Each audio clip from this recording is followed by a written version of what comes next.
Hello everyone, welcome back to UPSC Mind Game and Beyond YouTube channel. ಇವತ್ತಿಂದ ನಾವು disaster management ಅನ್ನುವಂಥ subject ಇದರ ಬಗ್ಗೆ ತಿಳ್ಕೊಳ್ತಾ ಹೋಗ್ತಿದ್ದೇವೆ.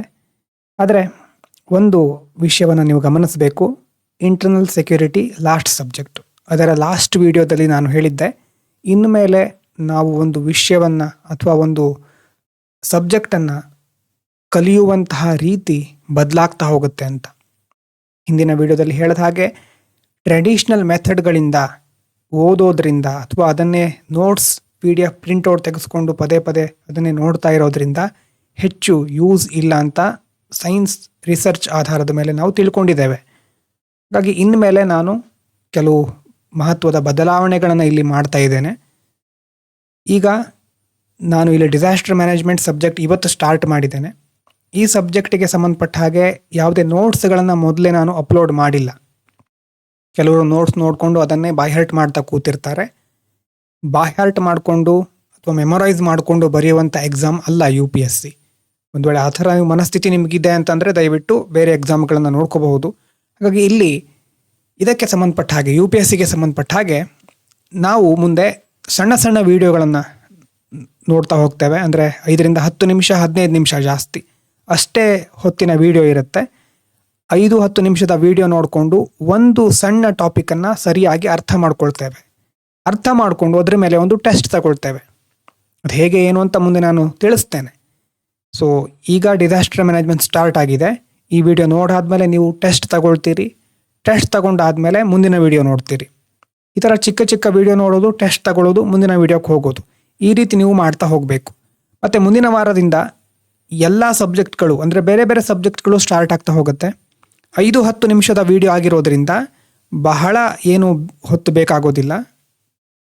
ಈ ಡಿಸಾಸ್ಟರ್ ಮ್ಯಾನೇಜ್ಮೆಂಟ್ ಜೊತೆ ಮುಂದಿನ ವಾರದಿಂದ ಪೊಲಿಟಿ, ಎಕಾನಮಿ, ಜಿಯೋಗ್ರಫಿ, ಹಿಸ್ಟ್ರಿ ಎಲ್ಲ ಸಬ್ಜೆಕ್ಟಿನ ಸಣ್ಣ ಸಣ್ಣ ಟಾಪಿಕ್ಗಳು ಶುರು ಆಗ್ತಾ ಹೋಗುತ್ತೆ.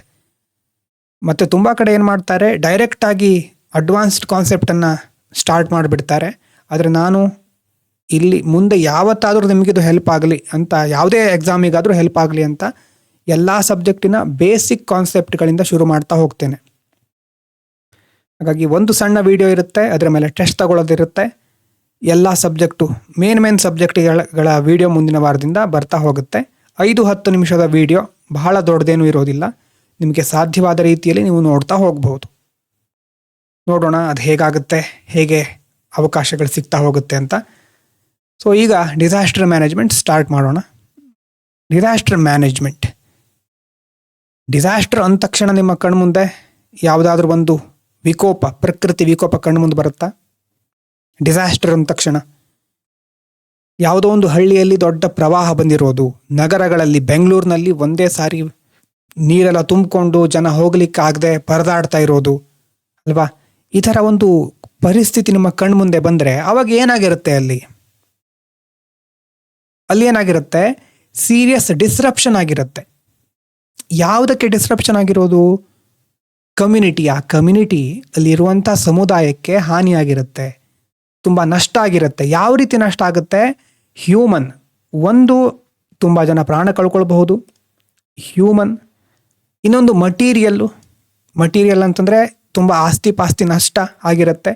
ಎಕನಾಮಿಕ್, ತಮ್ಮ ಆರ್ಥಿಕವಾಗಿ ಎಷ್ಟೋ ಕೆಲವರು ಉದ್ಯೋಗವನ್ನು ಕಳ್ಕೊಳ್ತಾರೆ, ಕೆಲವರು ತಮ್ಮ ಆದಾಯದ ಮೂಲಗಳನ್ನು ಕಳ್ಕೊಳ್ತಾರೆ. ಮತ್ತು ಅದರ ಜೊತೆ ಎನ್ವೈರ್ಮೆಂಟ್, ಆ ಪರಿಸರ ವ್ಯವಸ್ಥೆಗೆ ಹಾನಿಯಾಗಿರುತ್ತೆ.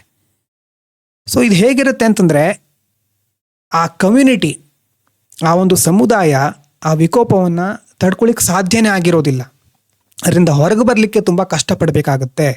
Exceed the ability of the affected community to cope using its own resources. ಈಗ ಮಳೆ ಬಂದರೆ ನಮ್ಮ ಹತ್ರ ಛತ್ರಿ ಇರುತ್ತೆ ಅಲ್ವಾ? ಮಳೆ ಬಂದಾಗ, ಸಾಧಾರಣ ಮಳೆ ಬಂದರೆ ನಮ್ಮ ಹತ್ರ ಅಂಬ್ರೆಲಾ ಇರುತ್ತೆ, ಛತ್ರಿ ಇರುತ್ತೆ, ಹಿಡ್ಕೊಂಡು ಮಳೆಯಿಂದ ನಮ್ಮನ್ನು ನಾವು ರಕ್ಷಿಸ್ಕೊಳ್ತೇವೆ. ಆದರೆ ಧಾರಾಕಾರ ಮಳೆ ಬಂದಾಗ, ಬಿರುಗಾಳಿನೂ ಬರ್ತಾ ಇದೆ ಅಂತಂದರೆ ಆವಾಗ ನಾವು ನಮ್ಮ ಮನೆ ಒಳಗಡೆ ಸೇರಿಕೊಳ್ತೇವೆ. ಛತ್ರಿ ಹಿಡ್ಕೊಂಡು ಹೊರಗಡೆ ಹೋಗೋದಿಲ್ಲ, ಛತ್ರಿಯನ್ನು ಹಾರಿಸ್ಕೊಂಡು ಹೋಗುವಂಥ ಮಳೆ ಬರುತ್ತೆ ಅಲ್ವಾ? ಅಷ್ಟು ಜೋರಾದ ಮಳೆ ಬಂದರೆ ಆವಾಗ ಏನಾಯಿತು? ಅದರ ಅರ್ಥ ನಮ್ಮ ರಿಸೋರ್ಸ್ ಕೋಪಿಂಗ್ ಮೆಕ್ಯಾನಿಸಮ್, ಅದನ್ನು ತಡ್ಕೊಳ್ಳುವಂಥ ಶಕ್ತಿ ಸಾಕಾಗ್ತಾ ಇಲ್ಲ ಅಂತ. ಸೊ ಡಿಸಾಸ್ಟರ್ ಅಂದರೂ ಹಾಗೆ ನಮ್ಮ ಹತ್ರ ಇರೋ ರಿಸೋರ್ಸ್ಗಳನ್ನು ಯೂಸ್ ಮಾಡಿಕೊಂಡು ನಾವು ಆ ವಿಕೋಪವನ್ನು ತಡ್ಕೊಳ್ಳಿಕ್ಕೆ ಆಗ್ತಾ ಇಲ್ಲ. ಹಾಗಾಗಿ ನಮಗೆ ತುಂಬ ಹಾನಿ ಆಗುತ್ತೆ. ಅದು ಆರ್ಥಿಕವಾಗಿ ಮತ್ತು ಮಟೀರಿಯಲ್ಲು, ಇಕನಾಮಿಕ್ಕು, ಎನ್ವೈರ್ಮೆಂಟಲ್ಲು, ಹ್ಯೂಮನ್ನು ಎಲ್ಲ ಡೈಮೆನ್ಷನ್ನಲ್ಲೂ ಹಾನಿ ಆಗ್ತಾ ಹೋಗುತ್ತೆ. ಸೊ UNISDR ಸಂಸ್ಥೆ ಬಗ್ಗೆ ತಿಳ್ಕೊಳ್ಳಿ. ಯುನೈಟೆಡ್ ನೇಷನ್ಸ್ ಅಂತ ಗೊತ್ತಿರಬಹುದು, ಮುಂದೇನಿರಬಹುದು. ಸಂಸ್ಥೆ ಕೊಟ್ಟಂತಹ ಡೆಫಿನೇಷನ್ ಡಿಸಾಸ್ಟರಿಗೆ ಇದು. ಇದಾದಮೇಲೆ 3 ಮುಖ್ಯವಾದ ವಿಷಯಗಳು ಡಿಸಾಸ್ಟರ್ಗೆ ಸಂಬಂಧಪಟ್ಟಿರೋದು. ಮೊದಲನೇದು ಹಜಾರ್ಡ್. ಹಜಾರ್ಡ್ ಅಂತಂದರೆ ಒಂದು ಇವೆಂಟ್, ಒಂದು ಡೇಂಜರಸ್ ಇವೆಂಟ್ ಅಥವಾ ಫೆನಾಮಿನಾ. ಇದು ಮನುಷ್ಯರಿಂದನೂ ಆಗಿರಬಹುದು, ನ್ಯಾಚುರಲ್ನಾಗ ಇರಬಹುದು. ಅಂದರೆ ಮುಂದೆ ತಿಳಿಸ್ತೇನೆ. ಅಂದರೆ ಒಂದು ಡೇಂಜರಸ್ ಇವೆಂಟ್, ಧಾರಾಕಾರವಾಗಿ ಮಳೆ ಬರೋದು ಒಂದು ಡೇಂಜರಸ್ ಇವೆಂಟ್. ಅದು ಪ್ರಕೃತಿಯಿಂದ ಆಗ್ತಾ ಇರೋದು, ಪ್ರಾಕೃತಿಕವಾಗಿ ಆಗಿರೋದು. ಕೆಲವೊಂದು ಮ್ಯಾನ್ ಮೇಡ್ ಡಿಸಾಸ್ಟರ್ ಇರುತ್ತೆ. ಯಾವುದೋ ಒಂದು ಇಂಡಸ್ಟ್ರಿ, ಫ್ಯಾಕ್ಟ್ರಿಯಲ್ಲಿ ಮನುಷ್ಯರ ತಪ್ಪಿನಿಂದಾಗಿ ಕೆಲವೊಂದು ವಿಕಿರಣ ಸೋರಿಕೆ ಆಗಬಹುದು, ಕೆಮಿಕಲ್ಸ್ ರಿಲೀಸ್ ಆಗಬಹುದು. ಅದು ಒಂದು ಡಿಸಾಸ್ಟರ್. ಅಂದರೆ ಹಜಾರ್ಡ್ ಮೊದಲನೇ ಹಂತ. ಹಜಾರ್ಡ್ ಡಿಸಾಸ್ಟರ್ ಹೇಗಾಗುತ್ತೆ ವೇಟ್ ಮಾಡಿ ಗೊತ್ತಾಗುತ್ತೆ. ಇನ್ನೊಂದು ಎಕ್ಸ್ಪೋಜರ್ ವಲ್ನರಬಿಲಿಟಿ. ಅಂದರೆ ಅದು ಡಿಸಾಸ್ಟರ್ ಆದಾಗ ನಿಜವಾಗಲೂ ನಾವು ಅದನ್ನು ತಡ್ಕೊಳ್ಳಿಕ್ಕೆ ಸಾಧ್ಯ ಆಗ್ತಾ ಇದೆಯಾ? ಮಳೆ ಬರೋದು ಹೌದು, ಆದರೆ ನಮ್ಮ ಊರಿನಲ್ಲಿ ಎಷ್ಟು ಮಳೆ ಬರ್ತಾ ಇದೆ, ಎಕ್ಸ್ಪೋಜರ್ ಎಷ್ಟಿದೆ, ಮತ್ತು ನಮ್ಮ ವಲ್ನರಬಿಲಿಟಿ ಎಷ್ಟಿದೆ, ನಾವು ದುರ್ಬಲರಾಗಿದ್ದೀವಾ, ಸಬಲರಾಗಿದ್ದೀವಾ? ಒಂದು ಸಣ್ಣ ಮನೆ ಇದೆ, ಗುಡಿಸಲಿದೆ ಅಂತಂದರೆ ದೊಡ್ಡ ಮಳೆ, ಬಿಸಿಲು ಅಥವಾ ಯಾವುದೇ ಒಂದು ಪ್ರಕೃತಿ ವಿಕೋಪ ಇರಬಹುದು, ಅತಿಯಾದ ಬಿಸಿಲು, ಹೀಟ್ ವೇವ್ಸ್, ಕೋಲ್ಡ್ ವೇವ್ಸ್, ಧಾರಾಕಾರ ಮಳೆ, ಯಾವುದೇ ಇದ್ದರೂ ಅದನ್ನು ತಡ್ಕೊಳ್ಳಿಕ್ಕೆ ಸಾಧ್ಯ ಆಗ್ತಾ ಇದೆಯಾ? ಅಥವಾ ಆ ಒಂದು ಜನ ದುರ್ಬಲರಾಗಿದ್ದಾರಾ ಅಲ್ವಾ? ಪೀಪಲ್, ಪ್ರಾಪರ್ಟಿ, ಎನ್ವೈರ್ಮೆಂಟ್ ಎಟ್ ರಿಸ್ಕ್, ಅದಕ್ಕೆ ನಾವು ವಲ್ನರಬಿಲಿಟಿ ಅಂತ ಕರಿತೇವೆ. ಇನ್ನೊಂದು ಯಾವುದು ಅಂಶ ಅಂತಂದರೆ ಇನ್ಅಡಿಕ್ವೇಟ್ ಕೆಪಾಸಿಟಿ. ಅಂದರೆ ಯಾವುದಾದ್ರೂ ಡಿಸಾಸ್ಟರ್ ಬಂದಾಗ ತಡ್ಕೊಳ್ಳಿಕ್ಕೆ ನಮ್ಮ ಹತ್ರ ಆಗದೆ ಇದ್ದರೆ, ಇನ್ಸಫಿಷಿಯೆಂಟ್ ರಿಸೋರ್ಸ್ಗಳಿದ್ದರೆ, ಪ್ರಿಪೇರ್ ಆಗ್ಲಿಕ್ಕೆ ಆಗಲಿಲ್ಲ ನಮ್ಮ ಹತ್ರ ಅಲ್ವಾ, ಆವಾಗ ಅದೆಲ್ಲ ಸೇರಿ ಏನನ್ನು ಕ್ರಿಯೇಟ್ ಮಾಡುತ್ತೆ? ಡಿಸಾಸ್ಟ್ರನ್ನು ಕ್ರಿಯೇಟ್ ಮಾಡುತ್ತೆ. ಅಂದರೆ ಹಜಾರ್ಡು, ಎಕ್ಸ್ಪೋಜರ್ ವಲ್ನರಬಿಲಿಟಿ ಮತ್ತು ಇನ್ಅಡಿಕ್ವೇಟ್ ಕೆಪಾಸಿಟಿ, ಇದೆಲ್ಲದರಿಂದ ಡಿಸಾಸ್ಟ್ರು ದೊಡ್ಡದಾಗ್ತಾ ಹೋಗುತ್ತೆ. ಈಗ ಇವೆಂಟ್ ಮತ್ತು ಡಿಸಾಸ್ಟರ್ ಅಥವಾ ಹಜಾರ್ಡ್ ಮತ್ತು ಡಿಸಾಸ್ಟರಿಗೆ ಒಂದು ಪ್ರಮುಖವಾದ ಡಿಫ್ರೆನ್ಸನ್ನು ನೀವು ತಿಳ್ಕೋಬೇಕು. ಮಳೆ ಬರೋದು ಸಹಜ, ಹೆವಿ ರೈನ್ಫಾಲ್ ಆಗ್ತಾನೆ ಇರುತ್ತೆ, ಅದು ನ್ಯಾಚುರಲ್ ಫೆನಾಮಿನಾ. ಅದರಿಂದ ಹಾನಿ ಆಗಬಹುದು, ಆಗದೇನೂ ಇರಬಹುದು. ಆದರೆ ಅದು ಡಿಸಾಸ್ಟರ್ ಆಗೋದು ಯಾವಾಗ ಅಂತಂದರೆ, ಆ ಬಂದಿರುವಂಥ ಧಾರಾಕಾರ ಮಳೆಯನ್ನು ನಮ್ಮ ಹತ್ರ ತಡ್ಕೊಳ್ಳಿಕ್ಕೆ ಆಗದೆ ಇರಬೇಕಾದ್ರೆ ಫ್ಲಡ್ ಜಾಸ್ತಿ ಆಗುತ್ತೆ, loss of life, damage to property. ಇದು ಇವೆಂಟ್ ಅಥವಾ ಹಜಾರ್ಡ್ ಆಗೋದು. ಹಜಾರ್ಡ್ ಡಿಸಾಸ್ಟರ್ ಆಗಿ ಕನ್ವರ್ಟ್ ಆಗೋದು ಯಾವಾಗ? ಇಕನಾಮಿಕ್ ಲಾಸ್ ಆದಾಗ, ಕಮ್ಯುನಿಟಿಗೆ ಅದನ್ನು ತಡ್ಕೊಳ್ಳೋ ಶಕ್ತಿ ಇಲ್ಲದೆ ಇರುವಾಗ. ಹಾಗಾಗಿ hazard but not a disaster, ಇದು ಅರ್ಥ ಮಾಡ್ಕೋಬೇಕು. ಸ್ಟ್ರಾಂಗ್ ಸೈಕ್ಲೋನು ಒಂದು ಕೋಸ್ಟಲ್ ಏರಿಯಾಕ್ಕೆ ಬಂದು ಬಡಿತು, ಅದು ಹಜಾರ್ಡು. ಆ ಕೋಸ್ಟಲ್ ಏರಿಯಾ ಅದನ್ನು ತಡ್ಕೊಳ್ಳೋ ಶಕ್ತಿಯನ್ನು ಹೊಂದಿತ್ತು, ಆವಾಗ ಅದು ಡಿಸಾಸ್ಟರ್ ಅಲ್ಲ. ಏನು ಹಜಾರ್ಡು ಮತ್ತು ಡಿಸಾಸ್ಟರಿಗೂ ಸಿಂಪಲ್ ಡಿಫ್ರೆನ್ಸ್ ಏನಂತಂದರೆ, ಹಜಾರ್ಡ್ಗೆ ಪೊಟೆನ್ಷಿಯಲ್ ಇರುತ್ತೆ. ಅಂದರೆ ಒಂದು ಹುಲಿ ಬೋನಲ್ಲಿದ್ದರೆ ಅದು ಹಜಾರ್ಡು, ಆ ಬೋನಿಂದ ಹೊರಗೆ ಬಂದರೆ ಡಿಸಾಸ್ಟರ್.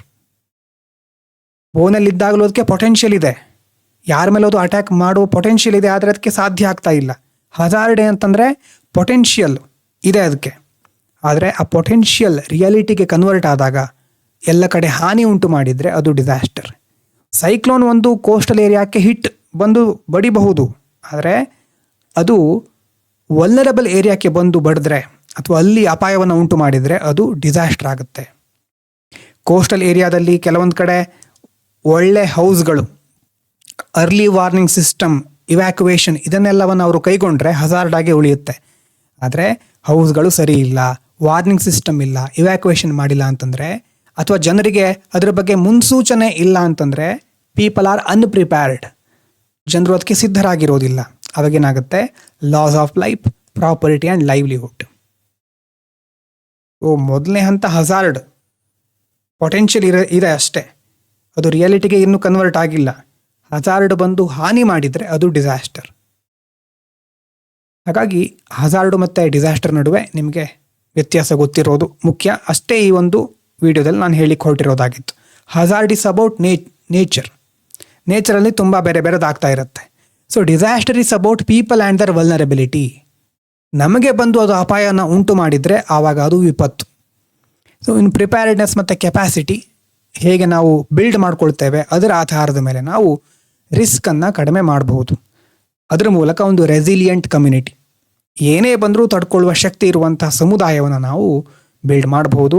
ಸೊ ನೇಚರ್ನಲ್ಲಿ ಹಜಾರ್ಡ್ಗಳಿರೋದು ಸಾಮಾನ್ಯ, ಆದರೆ ಡಿಸಾಸ್ಟರ್ ಯಾವಾಗ ಆಗುತ್ತೆ ಅಂತಂದರೆ ಸೊಸೈಟಿ ಪ್ರಿಪೇರ್ ಆಗದೆ ಇರುವಾಗ, ನಮಗೆ ಆ ಡಿಸಾಸ್ಟರನ್ನು ತಡ್ಕೊಳ್ಳೋ ಶಕ್ತಿ ಅಥವಾ ಆ ಒಂದು ಹಜಾರ್ಡನ್ನು ತಡ್ಕೊಳ್ಳೋ ಶಕ್ತಿ ಇಲ್ಲದೆ ಇರಬೇಕಾದ್ರೆ ಅದು ದೊಡ್ಡ ಮಟ್ಟದ ವಿಕೋಪ ಆಗಿ ಬದಲಾಗುತ್ತೆ. ಹಜಾರ್ಡು, ಡಿಸಾಸ್ಟರು, ಇವೆಂಟು ಅಥವಾ ಡಿಸಾಸ್ಟರು ಡಿಫ್ರೆನ್ಸ್ ಗೊತ್ತಾಗೋದು ಮುಖ್ಯ. ಅಷ್ಟೇ ವಿಡಿಯೋದ ಉದ್ದೇಶ. ಹಾಗಾಗಿ ಈ ವಿಡಿಯೋ ಸ್ವಲ್ಪ ಎಕ್ಸ್ಟ್ರಾ ಇದೆ, ನಾನು ಎಕ್ಸ್ಟ್ರಾ ಆ್ಯಡ್ ಮಾಡ್ತಾ ಹೋಗಿದ್ದೇನೆ. ಮುಂದೆಲ್ಲ ಇದು 5-10 ನಿಮಿಷದ ಒಳಗಡೆನೆ ಮುಗಿಯುತ್ತೆ ಒಂದು ವಿಡಿಯೋ. ಸೊ ಡಿಸಾಸ್ಟರ್ ಅಂತಂದರೆ ಏನು, ಹಜಾರ್ಡು ಮತ್ತು ಡಿಸಾಸ್ಟರ್ ಡಿಫ್ರೆನ್ಸ್ ಏನು ಅಷ್ಟೇ ಗೊತ್ತಾಗಬೇಕಾಗಿರೋದು. ಡಿಸಾಸ್ಟರಿಂದ ತುಂಬ ಬೇರೆ ಬೇರೆ ಮಟ್ಟದ ಹಾನಿ ಆಗುತ್ತೆ, ಇಕನಾಮಿಕ್ಕು, ಮಟೀರಿಯಲ್ಲು, ಹ್ಯೂಮನ್ ಲಾಸ್ ಆಗುತ್ತೆ. ಹಜಾರ್ಡ್ ಅಂತಂದರೆ ನ್ಯಾಚುರಲ್ ಆಗಿರೋದು, ಅದಕ್ಕೆ ಪೊಟೆನ್ಷಿಯಲ್ ಇರುತ್ತೆ, ಆ ಪೊಟೆನ್ಷಿಯಲ್ ರಿಯಾಲಿಟಿಗೆ ಕನ್ವರ್ಟ್ ಆದಾಗ ಡಿಸಾಸ್ಟರ್ ಆಗುತ್ತೆ. ಇಷ್ಟೇ ಈ ವಿಡಿಯೋದಲ್ಲಿ ನೀವು ತಿಳ್ಕೊಳ್ಬೇಕಾಗಿರೋದು. ಇನ್ನು ಮೊದಲೇ ಹೇಳಿದಾಗೆ ಹೇಗೆ ಟೆಸ್ಟ್ ತಗೊಳ್ಳೋದು ಅಂತ ನಾನು ಈಗ ತೋರಿಸ್ತೇನೆ. ಒಂದು ನಿಮಿಷ. ಈಗ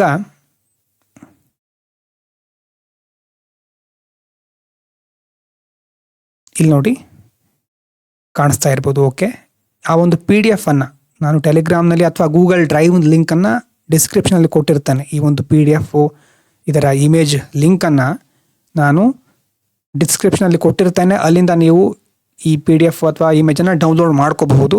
ಈ ಪ್ರಾಂಪ್ಟನ್ನು ಸಹ ನಾನು ಡಿಸ್ಕ್ರಿಪ್ಷನಲ್ಲಿ ಕೊಟ್ಟಿರ್ತೇನೆ.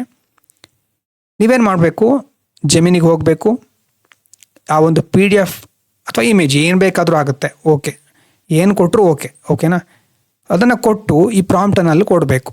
ಈ ಪ್ರಾಂಪ್ಟ್ ನಾನು ರೆಡಿ ಮಾಡಿದ್ದೇನೆ. ಕೊಟ್ಟಾದಮೇಲೆ ಅದೇನು ಕೇಳುತ್ತೆ, ಅದು ನೋಡುತ್ತೆ, ಅನಲೈಸ್ ಮಾಡುತ್ತೆ, ನಿಮ್ಮ ಹತ್ರ ಕೇಳುತ್ತೆ ನಿಮಗೆ ಪ್ರಿಲಿಮ್ಸ್ ಕ್ವಶನ್ ಬೇಕಾ, ಮೇನ್ಸ್ ಕ್ವಶನ್ ಬೇಕಾ ಅಂತ ಕೇಳುತ್ತೆ. ಈ PDF ಅಂತಲ್ಲ, ಯಾವುದೇ ಇಮೇಜ್ ಇರಲಿ, PDF ಇರಲಿ, ಅದನ್ನು ನೀವು ಕೊಟ್ಟು ಈ ಥರ ನೀವು ರಿವೈಸ್ ಮಾಡಬಹುದು.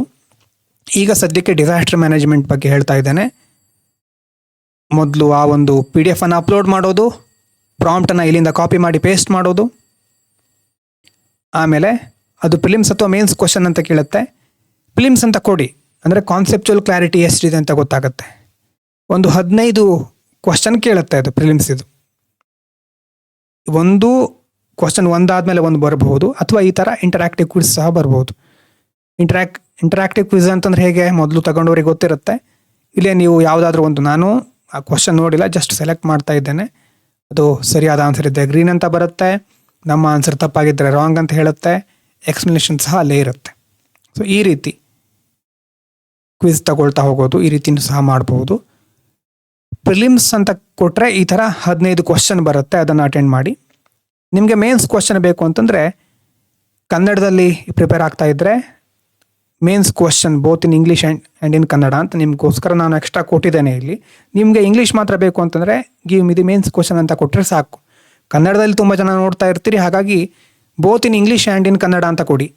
ಇಂಗ್ಲೀಷ್ ಕ್ವಶನ್ ಗೊತ್ತಾಗಬೇಕು, ಕನ್ನಡ ಅಂತಂದ್ರೂ ಗೊತ್ತಾಗಬೇಕು, ಎರಡೂ ಅರ್ಥ ಆಗಬೇಕು ನಿಮಗೆ. ಆವಾಗ ಒಂದು 3 ಕ್ವಶನ್ ಕೊಡುತ್ತೆ.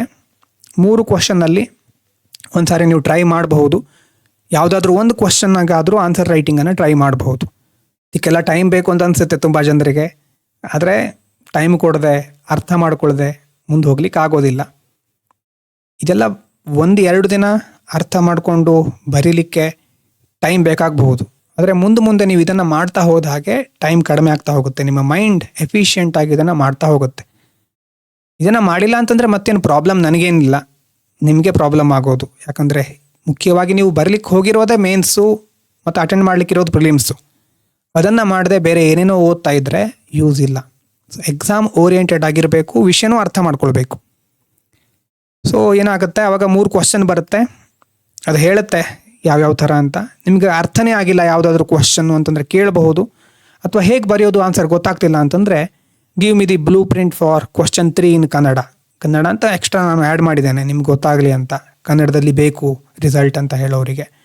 ಹಾಗಾಗಿ ಆವಾಗ 3ನೇ ಕ್ವಶನಿನ ಒಂದು ಬ್ಲೂ ಪ್ರಿಂಟ್ ಕೊಡುತ್ತೆ, ಅದು ಏನೇನು ಬರಿಬಹುದು ಆ ಪ್ರಶ್ನೆಗೆ ಅಂತ.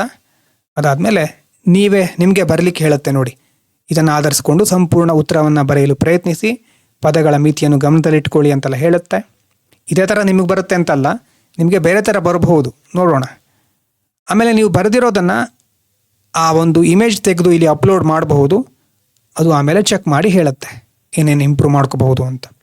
ಸೊ ಈ ರೀತಿ ನೀವು ಮಾಡ್ತಾ ಹೋಗಬೇಕು. ಅದು ನನ್ನ ಒಂದು ಅನಿಸಿಕೆ ಮತ್ತು ಸಲಹೆ, ನಿಮಗೆ ಬಿಟ್ಟಿದ್ದು ಇನ್ನು ಮುಂದಿನ ವಿಚಾರಗಳೆಲ್ಲ.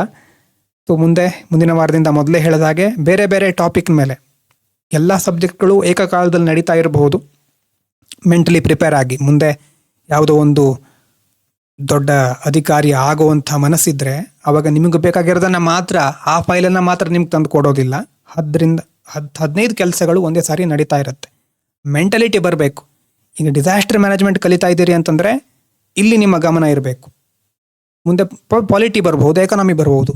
ಪಾಲಿಟಿ ಯೂನಿವರ್ಸಿಗೆ ಹೋದ್ಮೇಲೆ ಆ ಯೂನಿವರ್ಸಲ್ಲಿ ಇಮ್ಮರ್ಸ್ ಆಗಬೇಕು ನಾವು. ಸೊ ಪ್ರತಿಯೊಂದು ಯೂನಿವರ್ಸನ್ನು ಆಯಾ ಯೂನಿವರ್ಸ್ ಮೂಲಕನೇ, ಅಂದರೆ ಅಲ್ಲಿ ಹೋಗಿ ಅದರ ನಿಷ್ಠಾವಂತ ವಿದ್ಯಾರ್ಥಿಯ ಥರ ನಾವು ಕಲಿತಾ ಹೋಗಬೇಕು.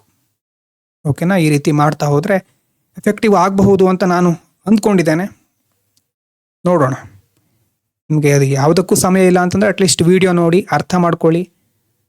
ಸಾಧ್ಯವಾದಾಗೆಲ್ಲ ಟೆಸ್ಟ್ ತಗೊಳ್ಳಿ. ಓಕೆನಾ? Thank you so much.